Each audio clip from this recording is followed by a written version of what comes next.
What's happening, everyone? Welcome to another one of my videos, and this is going to be an extra fun one because we're doing something a little bit different. We're not talking Forester, we're not talking about getting let go from Grimspeed. We are talking about the next project I'm going to be doing and putting on the YouTube page. Now, the car is obviously under here. I'm not going to reveal it quite yet, but if you've been following along over the last 4 or 5 months or so, you probably know exactly what's underneath. The fact is, I've got a ton of new followers. I've read all the comments, I've replied to them, so I know how many people have never seen any of my old content, which means this is going to be a fresh and exciting project for you. So before I pull this tarp off, I'm going to get into a little bit of my history with Subaru. I mentioned in a previous video, but I think it's fitting to set up this next project. A lot of you tuned into my last video where me and Kevin Vo talked about a bunch of topics, but one of them was how the pair of us got into Subarus. My long story short is I was going out to Colorado Springs for my freshman year of college at UCCS, and a couple months in, I just wanted to purchase a more fun car than I had because I started getting more into the drift scene, to the tuner community, and naturally I was looking for an S13 240 SX. The problem was I couldn't find a decent one at the time. My budget was pretty low, about $3,000 or so. The one I ended up checking out got sold from underneath me, and so I had the cash in my pocket, and I ended up finding on Craigslist a 2.5 RS Impreza. And being in Colorado and also traveling back and forth to the Midwest, I figured a manual, all-wheel drive, coupe, sports car would actually be a better chassis than a 240 anyway. And so I ended up picking it up, had a ton of fun with it, and had it for about 3 or 4 years, learning all the basics, you know, the maintenance stuff, but then also chassis modification, how to pull an engine, how to head gasket the thing, a lot of the baseline things that eventually helped me build up the Forester.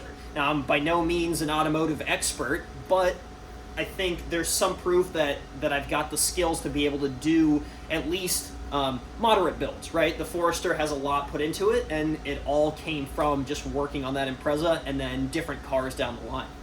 So I ended up selling that because it just got too rusty, it was kind of falling apart. But I did tell myself that someday I would buy a much cleaner Impreza, whether it's a 4-door or a coupe, and do an STI swap, paint the whole thing, just get really involved with it to the tune of $25,000, $35,000, $45,000. Now this car isn't that. I'll set that up because right now I'm not in the place in my life, especially with not being at Grimspeed, to be able to take on a really expensive build.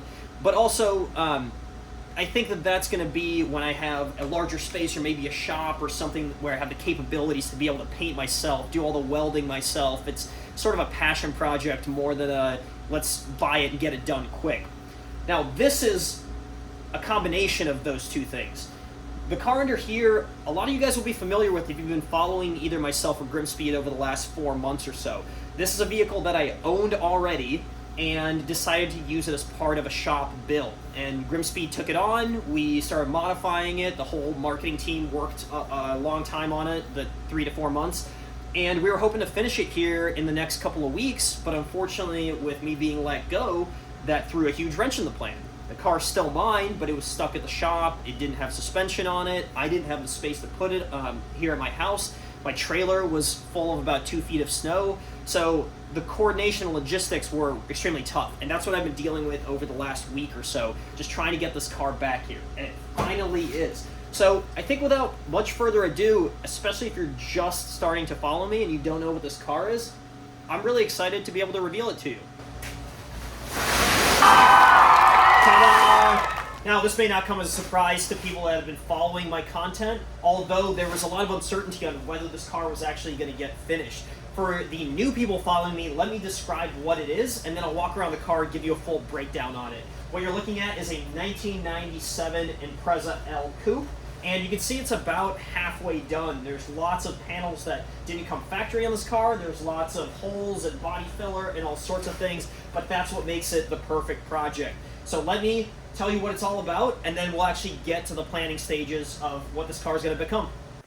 Since I had some really good responses on the exterior breakdown on the Forester, I figured I would do the same on the Impreza, maybe in a little bit of a condensed version because there is a lot missing, as you can see. Things like the aero catches, vents, scoop, they're all still boxed up, so I'm trying to organize everything, and that'll be part of the fun of building it all up, is kind of rediscovering these parts that I've had for months now. But what you can see on this car is a lot of changes from the original look that it had, being a 97 Impreza. It had a smooth hood, no venting. It had a really not aggressive bumper on it as compared to this 2.5 RS bumper. It'll have some fog light covers. It'll have a lip on it, so it'll look even better than this. But this already gives us a different look than it came out from the factory. This is also very different than the factory. We've got a single wiper conversion. We've got a big hole up top here for a roof vent and scoop. So kind of a nod to that rally culture and heritage that these cars have. Now, down the side, this is where you're going to find some of the aftermarket components. First and foremost, some fiberglass wide body front and rear fenders, give you that 22B look, but more importantly, replacing parts that were dented and rusted. And speaking of that, the OEM doors were replaced with other OEM doors from a nicer Impreza. Still had to do some body work to get them straighter, but they're not rusty, they're not dented, caved in.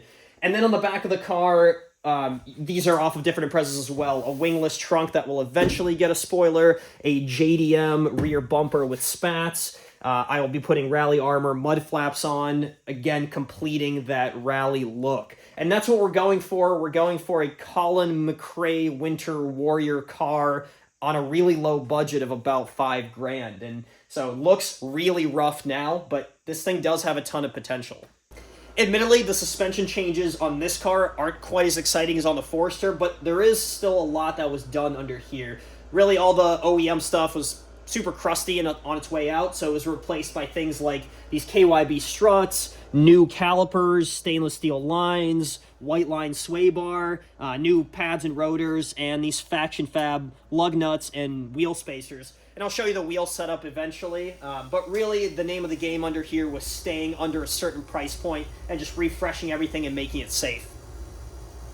As far as the interior goes, there's not a whole lot left. We've really gone full race car in here, including this Corbeau seat. There's going to be another one here. There's going to be panels on the doors, and I would like to paint everything. That's why you see all of this paper on here.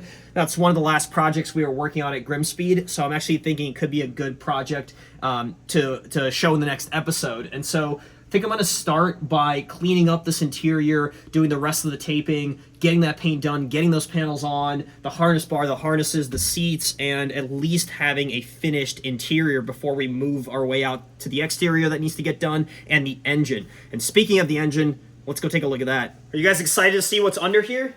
Well, you shouldn't be, because there's nothing. The engine right now is in about 100 pieces in my basement. The original engine of this was an EJ22, a non-turbo, reliable but very low-powered Subaru engine. So what I did was take the path of creating a hybrid engine. So it's a 2.2 with 2.5 heads with a WRX TD04 turbo, basically a Frankenstein engine with a bunch of different components to make it a lot more stout than what this car came with originally. I think we're going to get into that in a separate episode all about the engine, because there's way too much to talk about on here. But this is one of those things that I'm going to be tackling and filming on the side while the interior, the exterior, and the suspension get done. One thing that I was thinking about as I was filming is that there's really going to be two different types of audience watching this video. Some that are already familiar and have seen the content on this build, and some that are totally fresh to it. So I think what I'm going to do is go to the Grimspeed page and pull the links for all the videos about this car already. There's something like 6 or 7 of them. So I'll put those links in the description to this video. You guys can click through them and at least get caught up to speed on how this car has gotten to this point. And then from there, we'll kind of start fresh, which is represented by this board behind me. You see there's 4 different categories and then a lot of blank space. We've got interior, exterior, engine, and suspension. Now, those are the biggies that we need to tackle, and there's a million small things in between, which I'm not going to list out. But I figure, as I mentioned, we're going to start with the interior. It's probably worthwhile charting down the big stuff that needs to get done. So the first thing that comes to mind is paint. Then we've got seats. The brackets still need to get done before they can get officially mounted. Then there's going to be the harness and the harness bar. So those are kind of universal items that still need to get fitted properly. Then we've got the steering wheel. That also needs to get mounted with a certain bracket, so I got to make sure that everything fits there. And then let's call it miscellaneous. I mean, this category is really going to grow, and I'll probably put some bullet points underneath it. There's lots of stuff that needs to get done still, like tucking wiring and coming up with some little brackets and just making sure that everything's bolted back down in the interior. But I think that's a great start, so we'll save this for the next video. I'm going to edit this one up and release it, and then in a couple of days I should have the interior work filmed and starting the editing process on that. I'm hoping at least once a week I'm going to be dropping an update on this car until it's done. And at the end of it, that's the end goal, is we want to finish the car so that I can drive it and enjoy it, hopefully while we still have snow on the ground, because after all, we're building a winter warrior car. It's not going to do me much good in the middle of summer. So I'm really going to be pushing towards this project and have something fun to present you guys and something awesome to drive and be able to get footage at the end of all this. So hopefully you're as excited as I am. You could tell that I'm really rearing to go on this project. Stay tuned for all the next episodes, and please do me a favor. If you made it this far in the video, like it, share it, and subscribe to my page if you haven't already. I want to thank the 4,000 people that have already followed my page in the last 2 weeks. It's been incredible, and I want to thank any of you guys that are considering subscribing. Thank you. I'll see you in the next video.